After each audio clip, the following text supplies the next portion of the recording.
L-aġir tal-uffiċjali pubbliċi fil-grupp ta' spjunaġġ ta' Antonio Fenech huwa kkundannabbli minn diversi demokraziji madwar id-dinja, jiġdu dan liġijiet Ewropew, Ingliżi u Amerikani. Ir-regoli għall-impjegati tal-Kummissjoni Ewropea jgħidu li uffiċjal għandu jitlob il-permess biex ikun involut f'attività li lil minn xogħlu.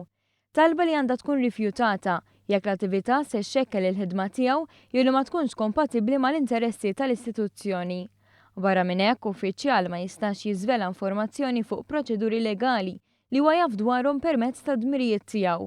Fir-Renju Unit il-kodiċi maniġerjali għas-servizz ċivili jagħmlu enfasi qawwija li uffiċjal pubbliku ma jistax jieħu sehem f'attività marbuta mal-politika u b'hekk taffettwa l-imparzjalità minn mal-gvern tal-ġurnata.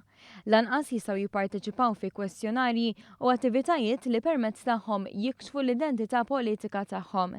Dan fil-waqt li għandhom jitbedu minn kontroversji politiċi. Il-liġi tal-Kungress Amerikan tajt li uffiċjal pubbliku ma jistax jinvolvi ruħu f'attivitajiet pubbliċi waqt li jkun fuq xogħlu jew f'bini li fih issir ħidma uffiċjali.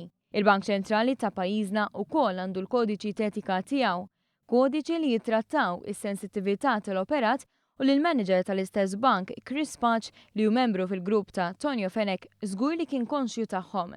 Dawn il-kodiċi jgħidu li l-impjegati tagħhom għandhom jaġixxu b'lealtà esklusiva lejn il-bank mingħajr interess personali u b'etika.